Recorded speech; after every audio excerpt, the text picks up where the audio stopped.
I just love to see one of the biggest takeaways that I've seen here is that there are so many ways to come at a real estate career. And there's a lot of different ways to do it. And we are not all, type A personalities that are getting up at 4 a.m. and swimming 93 miles before they get to the office at 7, Angie. We're just not, Do you guys watch Modern Family? Some of us are more like Phil Dunphy, Hi. We're just, breezing through the market, one smile at a time, charming the pants off people. Ivory, right? Yes. There's a million different ways to do it. But what is true is that if you have systems in place, that is what is going to get you far. So anyway, I'm grateful for our lenders. Kevin, that was amazing. Alina, Jamaica, Mana, all of you that are here. Some people come to me and they want to talk about numbers, and I'm like, huh? Okay, let me send you to somebody. They talk about PMI, and I'm like, pretty much impossible. What does that stand for? But we have team. You got to be able to leverage. We've got teams that we can go to, and I'm very grateful for that. But these 3 women, what they all have in common is that they have amazing systems, and they all come from very different backgrounds, but in their backgrounds, they all bring something with them that brought them to where they are and got them to some of these great systems. So Kat grew up in Kansas, but she went to music school in Boston, Berklee School of Music, which is like a real school. She's a real musician. And Kat, talk to us just a little bit about how that background has been able to help you in your real estate career. Okay. Hi, everybody. I'm Kat, and I'm really nervous right now because this is the first panel I've ever been on. But so I was a musician before, and the systems the systems I used in that life helped me with the systems in my real estate life. And those systems back then were like planning a tour with MapQuest, across the mainland, and printing everything out, making sure we were going to the right spots at the right times, making sure you weren't getting on the wrong freeway. And so looking ahead to what the end goal is and figuring out the steps to get there. And so that was my background as a musician, kind of producer. And that goes with producing music too. You have an end goal in mind, and you have all these little steps to get there. Amazing. So, yeah. Lots of moving parts like an orchestra, and you can see all of it, and you've brought that to your career. I mean, everything is an improv. So everything is adjustable and should be, because everything is always moving around, and you should be fluid with it. Right. At least that's how I... Awesome. Jyoti, from the Seattle area originally, looking for warmer weather, made her way to Maui. Tell us a little bit about some of your background. I know, you did all kinds of things. You kind of started a DJ company at one time. You were in apparel at one time. You got to Maui and people told you there's 3 things you need to do, and you did all 3 of them. So what have you brought in your background that's gotten you working your systems in real estate? Hello, everyone. Oh, is it working? Yeah. Okay. So one of the things that I did was I had a DJ company. I wasn't the DJ, but I helped them grow their business. And I actually hand wrote letters to event planners to try to get them to use our services. And then after that, I went to school for apparel design, and I had to take a business class. And I learned about mass emailing. And it was like... So then right after that, I didn't move forward with apparel design. I dropped out, and I started a comedy booking agency. Again, I wasn't the comedian, but I wanted to open up venues so that we could make comedy tours across the state or the West Coast. So I used those skills that I learned in my business class to do mass emailing. And it was so much easier, versus 25 letters and maybe I get a couple accounts, I could email thousands of people across the state, and we created tours, and that was pretty amazing. to see that leverage. Awesome. And Kristy was a teacher. So all of us know that that takes so much. Talk about systems, a special education teacher. So why don't you give us a little insight there? Hi, everybody. So as a special education teacher, your day looks very different, right? You have to be able to have systems in place that when your plan A, B, and C fail, you still have a plan D to get through the day with the kids. And with that, you also have to be able to communicate effectively with your educational assistants because they really run the show, which most people don't give them enough credit, but without them, you could never have a special education program. So you have to have that good relationship. And not only do you have to communicate, but you have to give them enough information and systems for them to work, for them to run your small groups or manage behavior and that kind of thing. So there has to be systems for behavior and lesson plans and if you're out of the office and all of these different things. So when I went into real estate, I kind of thought back on, okay, I'm used to having a plan A, B, and C on a daily basis to be able to run a classroom effectively. So I felt like it was going to be important in real estate to lean heavily on those systems that had made me successful in the previous life. Okay. So when I spoke to these women earlier before we got here, today, we had a conversation today. No, just kidding. We touched in earlier. What they're all doing, you guys, what all of them are doing for their systems is working their CRM. There's no other way around it, and we're just going to talk about that for quite a bit. And Kristy has been doing Follow Up Boss for over 2 years, or for about 2 years, which is awesome because those of us on this team know that we are making the transition to Follow Up Boss, and she's had a lot of success doing it and hopefully can share some of that with us. The other thing that they're all doing every single day, or at least 5 days a week, is making phone calls. And I know we've all heard it today. Oh, you get on the phone and you talk to it. But no, not all of us are doing that. Let's get real. We're not all waking up and calling our leads that we don't know. But guess what? All 3 of these ladies are doing that. So what does your time management look like, you guys, when it comes to phone calls? And how much time is spent doing that? And we'll start with you, Kristy. So first of all, phone calls is really uncomfortable when you get started with it, right? So it's okay when you get started if you're not the best at it and you don't feel like it's natural and that kind of thing. But once you dig into it and you start finding gold from your leads, that gets you excited about it, right? So we try to do at least an hour a day, and we have different lists that we go through that are all labeled appropriately for what stage we feel like they're in, and that those lists have to be really fluid. So we'll start on the follow-up list, right? And that's the first one. And with Follow Up Boss, they let you put in a date that you want to follow up on. So if I had a great conversation, they're like, give me 2 days, I'm getting ready to work with the lender, whatever. On that second day, when I go to follow up later, they're going to pop up. I'm going to fill out all of those first, make those phone calls, and then kind of systematically go down the list of what I have kind of chosen as the most important to the least important, and try not to answer anything that's outside of those leads. If my phone rings and it's escrow or whatever, like I can't take it during that time because I'm trying to hit that like at least 60 minutes of calling those, find the gold nuggets, and then continue to follow up. Thank you, Kristy. So did you hear that? She does 1 hour a day, and she is with her partner, Austin. They do it together. That's something important too. She's a team. So they're both hitting those calls together. And what are you doing when you're making those phone calls? So, I'm typically on my little walking pad, making the calls because I cannot sit still. I'm not a stationary kind of person.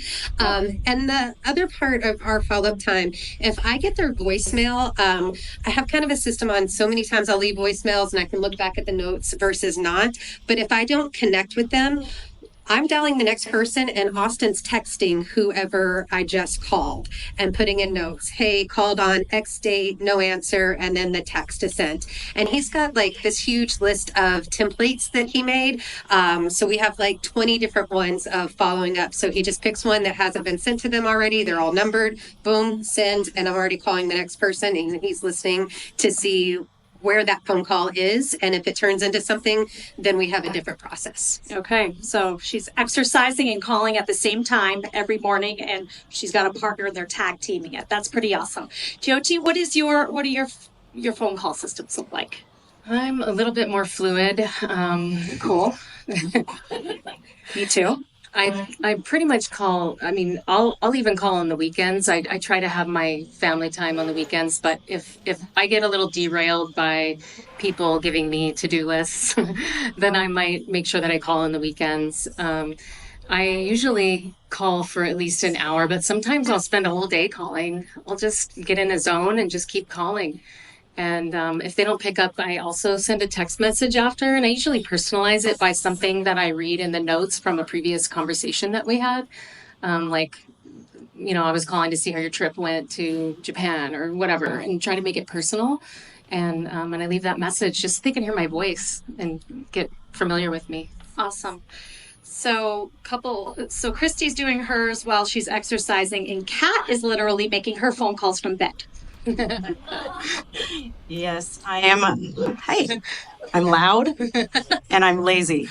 So a lot of times we have there's a few different CRMs that we're using. On Kauai, we use Sync.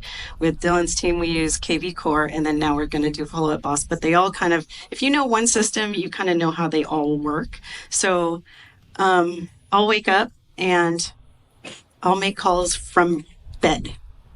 I'm not all y'all crazy 5 at 5ers because I just can't. But when I wake up, I'll see that like there's new leads and I'll be like, okay, well, I already have my system where if I reach them, then I label them, which triggers an automatic campaign for people who I have talked to. If I don't talk to them, if I get their voicemail or anything, I label them and that will trigger a system for people who I have not talked to. So it gives them 2 separate journeys, and it's kind of like a choose your own adventure. Like if I talk to them, they go one way. If I don't talk to them, they go another way. And then on that system, it's trying to get that conversation going live. So emailing, text, phone call, they're all important, but why the phone calls? What makes the phone calls so important? Connection. Oh, go ahead, Jyoti. Yeah, the connection to create that relationship, and I also feel that you can learn more a lot about them. They'll disclose a lot more, and then you can take notes, and then like I said, refer to that the next time you call. So it builds that relationship. And sometimes they don't even remember telling you something, and you call them back, and they're like, "Who are you? Wait, you know that I did that thing?" And then it builds that trust. Right, and I think you specifically are really good about note taking. Like you go over the top with your notes. Is what you say. I try to just write everything down. I'll type it out while I'm talking to them, and then I'll go in and fill it out more when I'm done. And then I'll set a task of like, I always, when I speak with someone at the end, I always ask, when should I get in touch with you again?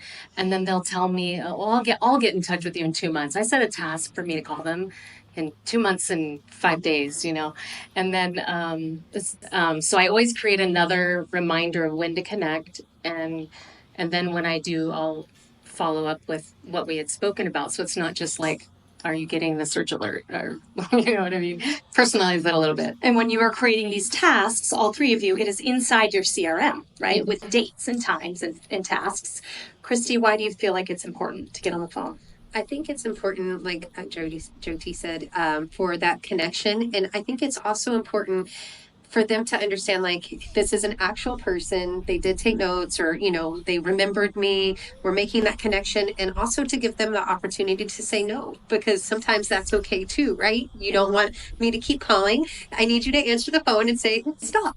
And then we can move on. And then you're going to go straight to my nurture system, right? Because I still want to provide you value. It's not a let's never talk again. It's kind of that, like, it's not right now. So let's nurture you and see if something comes again in the future, and always just being super respectful and trying to leave them on that positive note.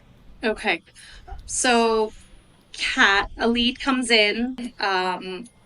What are we doing? Take us on your journey a little bit about categorizing that lead and what happens next. So there are two categories, if I talk to them and if I don't. But what happens is if I don't talk to them, I label them. But the work was done way before. So when I was talking about planning out MapQuest maps to get to the goal is to get them on the phone and get a good conversation. However, if you don't, I'll stay up late. I'm a night owl. I'm not an early riser. And I heard a good quote that said, my ancestors kept the fire going through the night. And so that's when my brain is actually working. So I'll stay up after the kids go to bed. I'll sit and think about what the end journey of my client is going to be, and those steps that get there. So if I don't talk to them, it's going to automatically send a text that says, hey, just tried you. This is Kat, your Kauai realtor.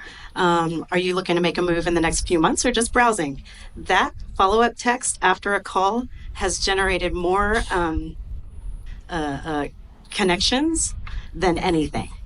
And so when they text back, then I say, oh, I've connected with them. And that'll start them on another journey where I will email them something. After I email them something, I'll send a follow-up text. And this is all automated. When I took I'm a C, my disc profile is a C, and Dylan was just like, oh, well, you got to figure out how to duplicate yourself.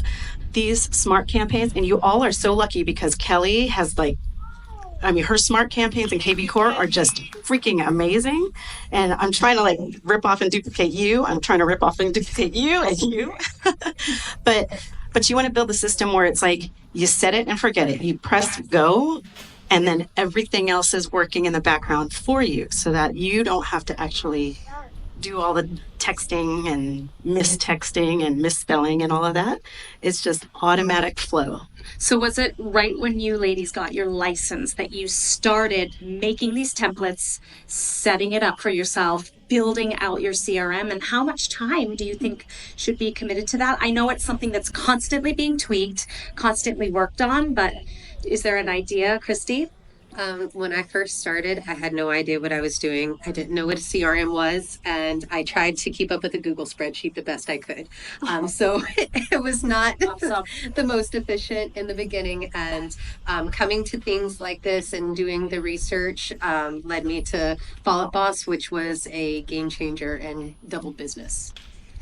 Okay, amazing. And Jyoti, how much time would you say in the beginning you set up all of your campaigns? And I did it all at once. Okay. I got my license. I got KV Core. I built a new lead template. That was my number one. So that to make sure I ran for 10 days. And then I had those 10 days to build a prospect campaign. So that's what I started. I did the new lead, then I worked on the prospect, and that has a year long, just to start. I add to it, but a year long of monthly touches and calls and, mix of things. So if I didn't get in touch with them in the first 10 days, then they would go to the prospect not contacted campaign. And if I did speak with them, at that time, I was just nurturing them through market reports, and then the auto market reports, search alerts, and I would set a task to call them. But now I have an active campaign, so I'm building more and more campaigns as I go along. Okay. But I would just say I dived into it before I even started. Okay, it's great advice to just, when we're slow, or if you have time, or even if you just take a pause, it's for the future of your business to schedule that time to build out your CRM and your campaigns. You could do a new lead campaign in a day. Yeah. Okay. Kristy, how many campaigns do you have going? I think we have around 15 different campaigns. So a lot of them feed into a final long-term buyer or seller drip campaign. But if you're a Zillow lead, you get one started campaign that goes around, hey, we met on Zillow or blah, blah, blah. If they're one from the marketing company that does my social media, they get one. If it's a referral, they get a different one. So it really depends on the lead source where they go, but all of them will tie in after a certain point to that long-term drip campaign. Kat, is there anything that you want to add about your campaigns or the way you're doing it? No, it's basically the same thing too, because it's like you just want to make sure that you know what you're sending out, and if it sounds like it's coming from you. And that's where it's like a lot of the canned stuff, you want to make it you want to personalize it. You want to make sure that it's like it doesn't sound like an automated robot text, right? So it's just like you want to make sure that it sounds like it's you. And so that's where you like adjust. Everything is adjustable, Craftmatic adjustable beds. Do you guys schedule time to adjust all of that? Is there a time built into your daily schedule? No.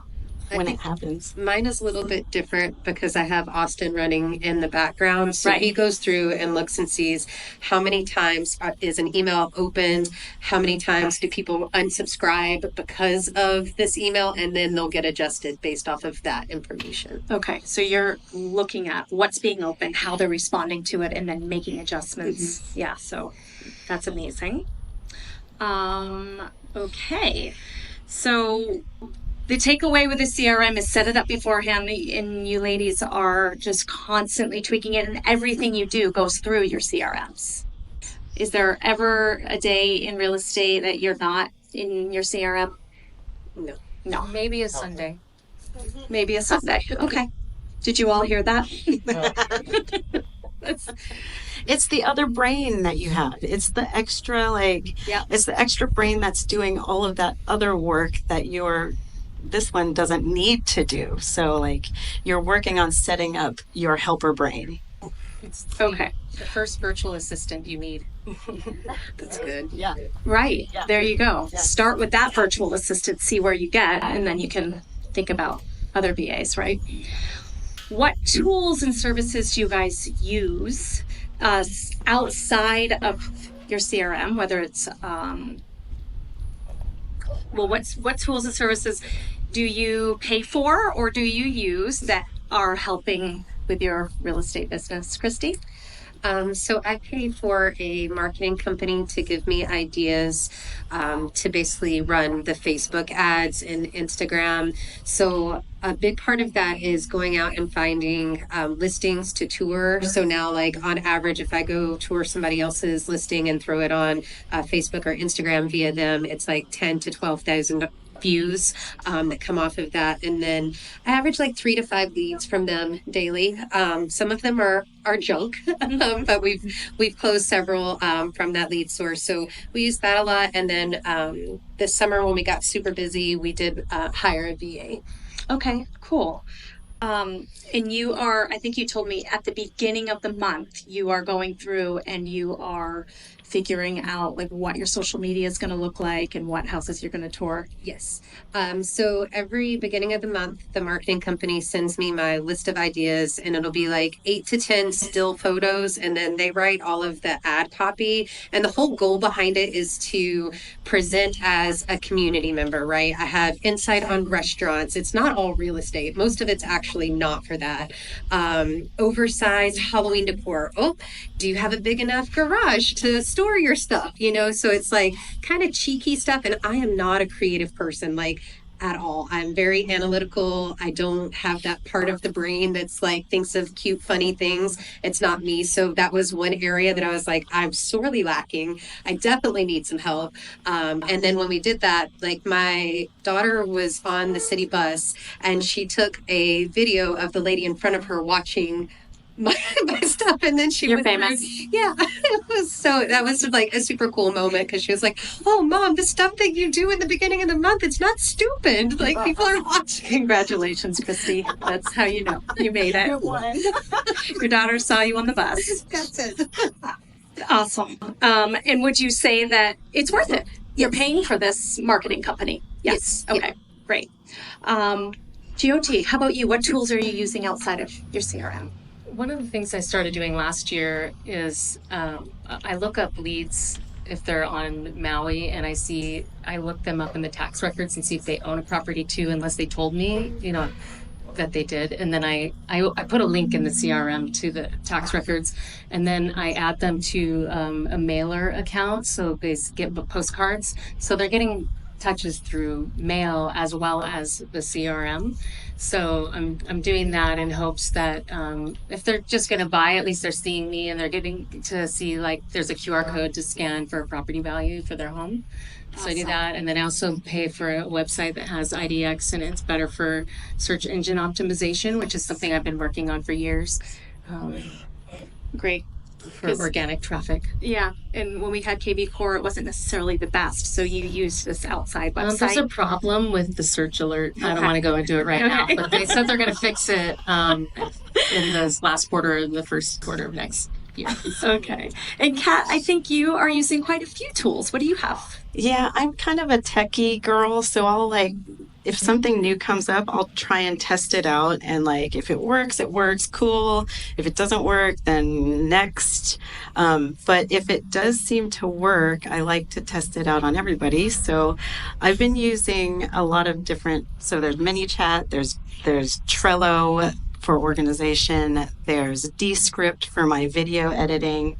But with ManyChat, it's pretty cool because when Dylan was like, you need to figure out how to duplicate yourself, this is one of those things that it's like, oh, this could work. So if we're not friends on Instagram already, DM me. It's at Agent Kat Kawai, and then DM me the words tech tools, TECH space TOOLS, and I'll send you all the tech tools. All the tech tools that I use. Tactical tech tools.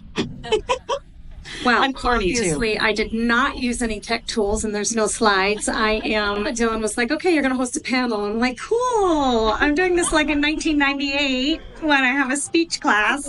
Let me have my note cards here. So maybe there's a way we could pass that around or something for somebody. Surely wrote it down. Okay, I think we're getting close. Does anybody have any questions for these ladies before we wrap up? My Instagram is at Agent Kat Kawai, Kat's with a K. Agent KATKAUAI. Message me, tech tools, and then you'll see how I can duplicate myself. Ronnie. I would like Kat to just drill down and explain what you put in your campaign with the barcode and all the things that you drill down with. Some details. Oh my gosh, we got 1 minute and 19 seconds. And you can do it. He'll give us an extra 30 seconds. Yeah, right. Okay, so it's the call. It's the label. The label triggers the auto track. The auto track sends an email that says, hey, it's me. Let's talk. Let's chat. It gives the Calendly link to book an appointment. It gives a QR code with my Instagram. It gives the QR code for something else. Connect with me on something else. And then the next day, it'll give a buyer's guideline. Hey, I'd like to give value. Then after the email buyer's guideline, it'll send a text 12 minutes later that says, hey, check your email. Did you get my buyer's guideline? If you did, give me a shaka. I'll get a shaka back. Cool. I'm switching them to contacted. Warm buyer nurture. A warm buyer nurture is going to be like, oh, when, the email is going to be like, that's great. I would love to help you find a home. When are you looking to buy? Blah, blah, blah. then it'll get into the just like the minute details of like what they're looking for, either with email or text. It's always a text follow-up after the email because people are on their phones more these days. Right. So they all phone call, but they all give a text right after they make the phone call. And that's always following up immediately with a text. All three of them. I'm so excited about Follow Up Boss because you can send pictures with the text. Yeah. And there's a time limit. You say it's got to be 7 to 12 minutes that you send that text, right? I mean, I try to make it like realistic, like this is the time I take to type. And now we can set a timer in our Follow Up Boss for exactly, when we want those texts to go out, right? Yes. Okay. Yes. And you can send sunset pics and we can every day. So these ladies are heavily working their CRM and all kinds of things outside of it. They're, reach out to all of them because the details of what they're putting into it is insane, and they're getting success, and it's not because they're doing all of it. They have the bots working for them, and we should all be doing that more, duplicating it, set it and forget it. That's what we heard up here today. And I also want to say that they are all moms, and they're killing it in real estate, and that is not easy to do, you guys. This is 3 bad bitches right here, so let's have a round of applause. Thank you so much.